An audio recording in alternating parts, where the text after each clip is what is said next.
Inkantolo yayisebenzi eGoli isichithile isicelo esifakwe izinyunyana ezimbili iNUMSA kanye neSouth African Cabin Crew Association sokuthi inkampani yezindiza iSAA ingayidilizi izisebenzi. iNUMSA ithi izosidlulisa lesi sinqumo.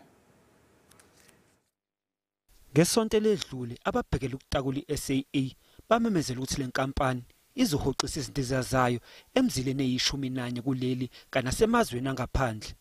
Lesinqumo izinyunyana zisibona siyimizamo nje yokuthi kudilizwe izisebenzi ingalandelwanga imigudu efanele. Zabe sezinikele enkantolo kodwa akwenzekanga njengokufisa kwazo njengoba inkantolo ikhiphe isinqumo esivuna iSAA. The powers of this court to compel a fair procedure and or interdicting and restraining SAA are severely circumscribed. For all the above reasons, the application must fail. In the result, the following: 1, the application is dismissed. 2, there is no orders to costs. Izinyunyana besifuna nenkantolo iphoqa ababhekela ukutakula iSAA ukuthi bahambisane nesivumelwano ezenziwe emva kwesiteleka sanyakenye. Okhulumela iNUMSA uPhakamile Hlubi Majola uthi bazodlulisa lesinqumo.